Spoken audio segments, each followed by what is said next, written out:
మన ప్రభు అయిన యేసుక్రీస్తు వారి పరిశుద్ధ నామంలో మీ అందరికీ నా హృదయపూర్వక వందనాలు తెలియజేస్తున్నానండి. దేవుని నామానికి స్తోత్రం కలుగును గాక. బైబిల్లో కొన్ని విషయాలు మనం శ్రద్ధగా నేర్చుకోవాలని ఆశపడుతున్నాను. అయితే కీర్తన గ్రంథం 139వ కీర్తన 16వ వచనం మాట్లాడుతుంది.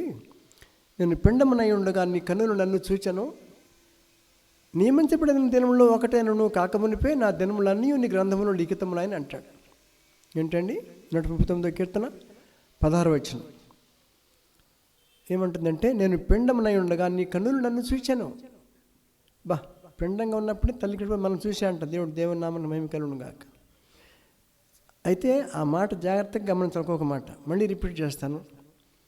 నేను పిండమునై ఉండగా నీ కన్నులు నన్ను చూచాను, నియమించబడిన దినములలో ఒకటైన నువ్వు కాకమునిపే నా దినములన్నీ నీ గ్రంథములో లిఖితములాయనని చెప్పి అంటాడు. అద్భుతమైన లేఖన భాగం ఇది. అయితే దాన్ని ఇంకా స్టడీ చేస్తే అంటే మనం అంతా ఆయుష్ రికార్డ్ అయిపోయిన ముందే, ఎప్పుడు విదిన్ 24 hours భూమి మీద పడకముందే మన ఆయుష్ రికార్డ్ అయిపోయిన అంటాడు.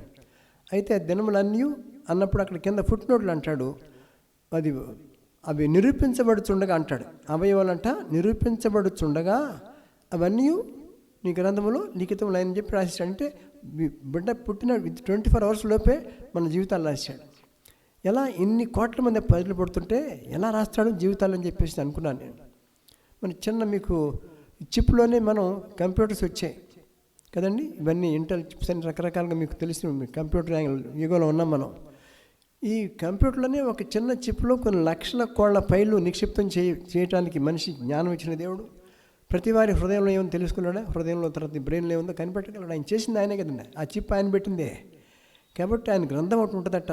ప్రతివాడి జీవితం పుట్టగానే విదిన్ 24 hours వాడు ఎంతకాలం బ్రతకాల్సింది, వాడు ఎముకలు ఎలా ఎదుగుతున్నాయి రోజు రోజుకి అంట.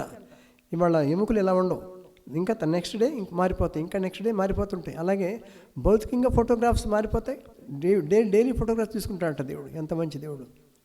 మనం ఏదో ఆధార్ కార్డు కోసం లేకపోతే రేషన్ కార్డు కోసం లైసెన్స్ కోసం ఫోటోలు తీసుకుంటాం. కానీ ఈ మహాదేవుడు నిన్ను ఎంత ప్రేమిస్తాడంటే, నన్ను ఎంత ప్రేమిస్తాడంటే రోజు ఫోటో తీసుకుని ఉండలేడు ఆయన. అంటే ముఖం ఎలా ఉంది, ఇవాళ నా బిడ్డ ఎలా ఉన్నాడు, రేపు ఎలా ఉన్నాడు, నా బిడ్డ ఎలా ఉందని చూసుకుంటూ ఉంటాడు. తర్వాత ఇంటర్నల్ ఆర్గన్స్ లోపల మనం ఇంకా చూస్తే అది స్కానింగ్ కూడా చేస్తున్నాడు. ఎముకలతో సహా హార్ట్, లంగ్స్, కిడ్నీస్, ఐస్, ఎముకలు, కీళ్ళు, నరాలు, మూలుగు అన్నీ కూడా రికార్డ్ అవుతుంటాయి. అంటే ఎవ్రీడే రికార్డ్ చేస్తూ కొన్ని ఇప్పుడు ఒక్క మనిషికి ఎన్ని ఫైల్స్ కావాలి, ఫోటోగ్రాఫ్స్ కావాలి. సపోజ్ 70 ఏళ్ళు బతికాడు అనుకోండి, 70 ఏళ్ళ వయసులో ఏ రోజు ఎలా ఉంటాడో కూడా చూడగలడు ఆయన సిస్టంలో ఆన్ చేస్తే. నిజంగా దేవునికి నామానికి మహిమ కలుగును గాక. అయితే ఈ యొక్క బైబిల్లో మన యొక్క ఆయుష్ కనుక ముందే చెప్పేస్తే మనం దానికంటే ముందు భయపడి చనిపోతాం. కానీ ఆ పరిస్థితి కలగకూడదనే మనకి ఆయుష్ చెప్పట్లేదు దేవుడు. కానీ క్షుణ్ణంగా బైబిల్ని చదవగలిగితే ముగ్గురు వ్యక్తులు ఆయుష్ రాశాడండి. ఎవరాళ్ళు? ముగ్గురు వ్యక్తులు రికార్డ్ చేశాడు. పుట్టుక, మరణం. గమనించినట్టే చూడండి ఆ యొక్క ఫార్ములా ఆయుష్ ఎలా వస్తుంది. నేను చెప్పాను, ఒక సూత్రం చెప్పాడు. అబ్రాహాం యొక్క ఆయుష్ మనం చూసినట్టయితే ఆదికాండం 25వ అధ్యాయం 7వ వచనం రాస్తున్నాడు. అబ్రాహాం బ్రతికిన సంవత్సరంలో అతను జీవించిన సంవత్సరంలో 175 అని రాశాడు. ఎలా వస్తుందంటే ఒక ఫార్ములా సూత్రం వచ్చేసింది. ఇక్కడ 25 × 7 = 175 వచ్చేస్తుంది. మీరు డిస్ప్లే అవుతుంది, చూడవచ్చు మీరు. ఎందుకలా చెప్తున్నానంటే కొంత ఎచ్చట కొంత అచ్చట అని రాయబడిన మాట మనం చూసాం యెషయా గ్రంథంలో. తర్వాత సూత్రం వెంబడి సూత్రం, ఆజ్ఞ వెంబడి ఆజ్ఞ. అంటే బైబిల్లో సూత్రాలన్న విషయం తెలుస్తుంది. ఎక్కడ దేన్ని బట్టండి? యెషయా 28వ అధ్యాయం 10 వచనం 13 వచనం ప్రకారంగా బైబిల్లో సూత్రాలు ఉన్నాయని చెప్పి చక్కగా చెప్పేసాడు ఆయన. ఆ సూత్రం ఒక సూత్రం అధ్యాయాన్ని వచనం బట్టి వేస్తే ఆయుష్ వచ్చేస్తుందని చెప్పాడు. ముఖ్యమైన వ్యక్తులు అబ్రాహాం విషయం రాసేసాడు. 25 అంటే 25 అంటే సిల్వర్ జూబ్లీ అనుకుంటున్నాం మనం.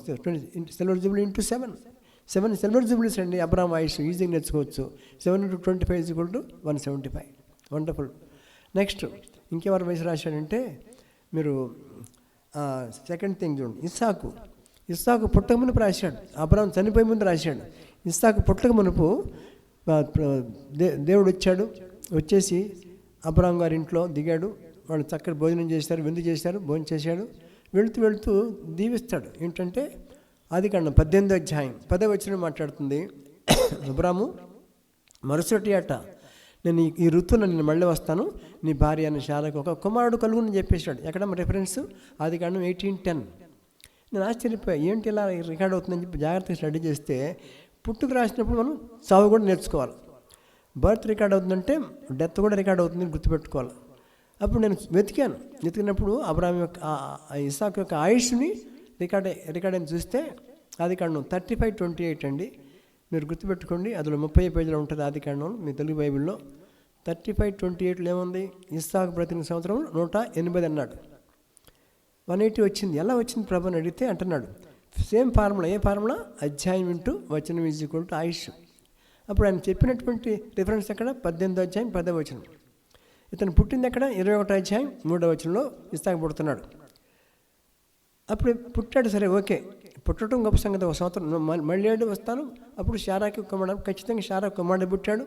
అప్పుడు 100 ఏళ్ళు నుంచి రాశాడు. 21వ అధ్యాయం 5వ వచనంలో అబ్రాహాముకు 100 ఏళ్ళ టైంలో ఇస్సాకు పుట్టాడని మన రికార్డ్ అవుతోంది. నేర్చుకున్నాం. అయితే ఒక సంవత్సరం ముందు పుడతాడని చెప్పడానికి ఎంత అద్భుతం అంటే ఇది. వచ్చే 7 వరకు ఉంటానంటే ఖచ్చితంగా మీరు బతికే ఉంటారు. నేను వచ్చే వరకు మీ ఇద్దరు కొట్లాడుకోరు, ఎవరు చనిపోరు. ఇన్ని ఉన్నాయి అక్కడ దాచిపెట్టిన సత్యాలు. వచ్చే 7 వరకు మళ్ళీ ఈ డేట్కి వస్తాను. ఇప్పుడు ఇవాళ మీకు 16/12/2023లో రికార్డ్ అవుతుంది.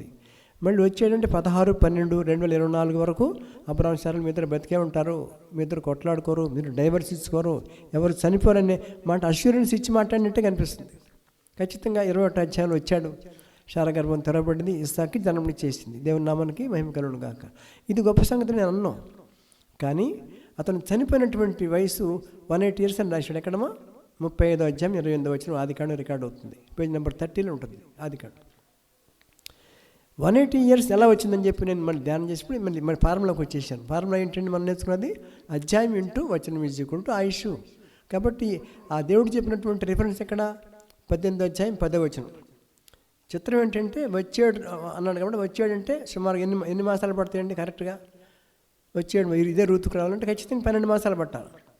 అది కూడా బైబిల్ రికార్డ్ తెలుగు బైబిల్లో 18వ అధ్యాయం 10వ వచనం ఉన్న పేజ్ నెంబర్ 12, 12వ పేజీ రాశాడు అక్కడ. ఎంత అద్భుతం మీరు ఆలోచించాలా. బైబిల్ అంత ఆషామాషికి తీసుకోవద్దు. It's a wonderful God with us. గమనించడానికి ఆయన అద్భుతమైనటువంటి శక్తి గల దేవుడు.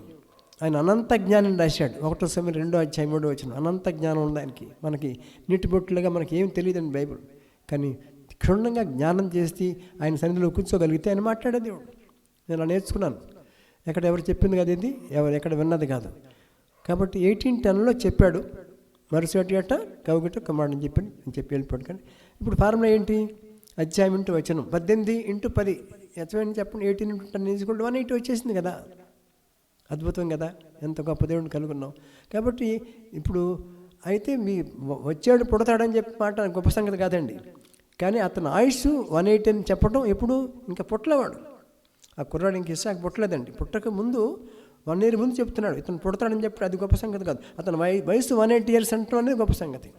అది రికార్డ్ అవ్వడం కూడా చూడండి నేను చక్కగా చేశాడు అక్కడ. మీకు ఇప్పుడు చూసాం కదా 18వ అధ్యాయం 10వ వచనం. 18x10 180. ఎంత గొప్ప దేవుడిని ఆలోచించండి. ఇస్సాకు వయసు కూడా కరెక్ట్గా ఒక ఫార్ములా ప్రకారం మనం నేర్చుకుంటూ వచ్చాం. నెక్స్ట్ 3వ వ్యక్తి మోషే గురించి రాయబడింది. ఈ ముగ్గురే రాశారండి, ఎవరు లేరు. ఎందుకంటే సాక్ష్యార్థం అంట. ఒక ట్రూత్ని ఎస్టాబ్లిష్ చేయాలంటే ఖచ్చితంగా 2 లేక 3 సాక్ష్యాలు ఉండాలని మనం నేర్చుకుంటూ వచ్చాం. ఇది కూడా మీరు చూడదలుచుకుంటే ఈ యొక్క సాక్ష్యార్థం మీరు కోర్టుకు వెళ్ళినా సరే 2-3 సాక్ష్యాలు ఉండాలి. ఒక ఇంట్లో సరిపోరు, ఇతరులు 3 రకాల మనుషులు ఉండాలి.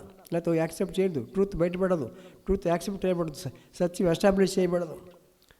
కాబట్టి అక్కడ ఏంటంటే మీకు 1వ తిమోతి 5వ అధ్యాయం 19వ వచనంలో 2-3 సాక్షులు ఉంటేనే పెద్దల మీద దోషారోపణ చేయాలని చెప్పి రికార్డు అవుతుంది అక్కడ. కాబట్టి ఇప్పుడు 2-3 సాక్షులు అంటే అందుకని 3 రిఫరెన్స్ ఇచ్చాడు. అబ్రాహాం చూసాం మనం 175 25x7 175 years వచ్చేసింది. ఆయన ముసలివాడు అయినప్పుడు రాశాడు, రికార్డ్ చేశాడు. అది డేట్ ఆఫ్ బర్త్ రాయబడలేదు కానీ 25 సిల్వర్ జూబ్లీస్ అవి అయిపోయింది. నెక్స్ట్ ఇస్సాకు వయసు పుట్టక ముందు 1 ఏడాది ముందు చెప్పేశాడు. అది చెప్పడం కూడా 1810 ఆదికాండం చెప్తే పేజీ కూడా 12 ఉంటే ఆశ్చర్యం వేస్తుంది నాకు అద్భుతంగా. అలాగే 180 years జీవితం రాయటం అంటే నేను ఎంతో చాలా ఆశ్చర్యపడ్డాను. ఇలాంటి దేవుడు ఉన్నాడా? అవి మనిషి పుట్టకముందు చెప్పడం ఓకే, పుడతాడని చెప్పడం గొప్ప సంగతి కాదు. ఇతను 180 సంవత్సరాలు బతుకుతాడని చెప్పి ముందే డిసైడ్ అయిపోయాడు. ఆయన అక్కడ 1810లో డిసైడ్ అయిపోయాడు. దేవుని నామానికి మహిమ కలుగును గాక. అయితే ఇప్పుడు మీకు 2 చూపించాను. అబ్రాహాం అయిపోయాడు, ఇస్సాకు జీవితం రికార్డ్ అయింది. 3వ విషయం ఇంకా మోషే గురించి మనం నేర్చుకుందాం. మోషే ఎక్కడ పుడుతున్నాడని చూస్తే నిర్గమకాండం 6వ అధ్యాయం 20వ వచనం, పేజ్ నెంబర్ 49. అక్కడ అంటాడు, అమ్రాము తన మేనత్త అయిన యోకెబెదుని పెళ్లి చేసుకుని ఆమె అతనికి అహరోను మోషేను కనెను. మోషే పుట్టుక ఎక్కడ రికార్డు అవుతుంది? నేను మళ్ళీ చెప్తాను. 49వ పేజీ అది నిర్గమకాండం. మీకు ఖచ్చితంగా అక్కడ ఉంటుందంటే మీకు 6:20 రాశాడండి. 6:20 అమ్రాము తన మేనత్తని యోకెబెదుని పెళ్లి చేసుకుని ఆమె అతనికి అహరోను మోషేను కనెను. మోషే పుట్టుక రికార్డు అవుతుంది. ఎలా వస్తుంది ఆశ అంటే మీకు నేను చెక్ చేశాను. ద్వితీయోపదేశకాండం 34వ అధ్యాయం 7వ వచనం రికార్డు అవుతుంది. మోషే బ్రతికిన సంవత్సరం 120 సంవత్సరాలు రాశాడు. 120 years. ఎలా వచ్చిందంటే మీరు మళ్ళీ చెక్ చేసుకొచ్చాను. పుట్టింది 6:20 6:20 నిర్గమకాండం. మన ఫార్ములా ఏంటంటే అధ్యాయం ఇంటూ వచనం ఈజుకుంటూ ఆయుష్. అద్భుతంగా 6:20 ఈజుకుంటా 120 వచ్చింది. అక్కడ అంటాడు ద్వితీయోపదేశకాండం మీకు 34:7 పేజ్ నెంబర్ మీకు 176లో ఉంటుంది. 156 పేజీలో తెలుగు బైబిల్ ఉంటుందండి, మీరు చెక్ చేసుకోవచ్చు. అప్పుడు అంటాడు మోషే బ్రతికిన సంవత్సరం 125 ఏళ్ళు, అతని దృష్టి మాంద్యం లేదు, సత్తువు తగ్గలేదు అంటాడు. 120 yearsకి ఏమి కళ్ళదలు పెట్టుకోవాలి, కట్టి పెట్టుకోలేదట. కాబట్టి మూడో వ్యక్తి మోషే. ముగ్గురు విషయం మనం చేసాం, మళ్ళీ రిపీట్ చేస్తున్నాను. అబ్రాహాం వయసు 175 ఎలా వచ్చింది? ఆదికాండం 25వ అధ్యాయం 7వ వచనం. 25 into 7 = 175. ఓకే. ఇస్సాకు యొక్క వయసు 18 into 10 ఆదికాండం 18:10లో చెప్పాడు. ఆదికాండం 35వ అధ్యాయం 28వ వచనం అంత చనిపోతున్నాడు. ఎగ్జాక్ట్గా 180 years వచ్చింది. ఎలా వస్తుంది? ఆ చెప్పినటువంటి ప్రాఫెసీ చేసింది మీరు ఆదికాండం 18:10లో ఉంది. 18 into 10 = 180 వచ్చేసింది. మోషే థర్డ్ మోషేని చూస్తే మనకి ఏం కనపడుతుంది? అతను పుట్టింది మీకు 6వ అధ్యాయం 20 వచ్చింది నిర్గమకాండం, పేజ్ నెంబర్ 49 49వ పేజీలో ఉంటాడు.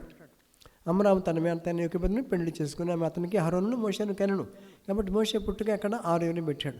ఎగ్జాక్ట్గా 6:20 తచ్చివేస్తే 120 years రావడం ఆశ్చర్యం లేదా?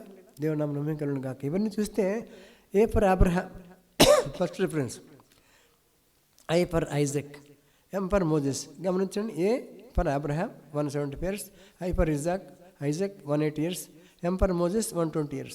ఇవి కూడా ఒక ఫార్ములా వచ్చింది. అంటే there are in formulas in the Bible. పొల్లినా కానీ సొన్నా కానీ తప్పిపోతుంది బైబిల్లో. గమనించండి. ధర్మశాస్త్రంలోనూ ప్రవక్తల వచనంలోనూ కొట్టే వచనం తలంచవద్దు, నెరవేర్చగా నేను రాలేదన్నాడు. అంత గొప్ప దేవుడిని కలిగి ఉంటే ఈ మూడు విషయాలను గమనించితే A for Abraham, B for I for Isaac, M for Moses. ఈ మూడు కలపండి. ఏఐఎం. ఎయిమ్ అంటే గురి కలిగిన దేవుడు మన దేవుడు. నేను గురి అద్దకే పరిగెడతానని చెప్పి మన పౌలు గారు రాసుకుంటుంటాడు. మనకే గురి లేదు. వాళ్ళందరూ గురి కలిగి ప్రయత్నం చేస్తారు, ముందుకెళ్ళారు, వాళ్ళు పరలోకానికి వెళ్ళిపోయారు. మనకు గురి గమ్యం ఉండాలండి. కాబట్టి ఈ మూడు విషయాలను బట్టి నేను 100% దేవుడు ఇది కరెక్ట్ అని చెప్పేసి రుజువు చేసినందుకు దేవుని నామానికి మహిమ కలుగును గాక. దేవుడు ఈ యొక్క సత్యమును ఆశీర్వదించి దీవించును గాక. Thank you very much. God bless you.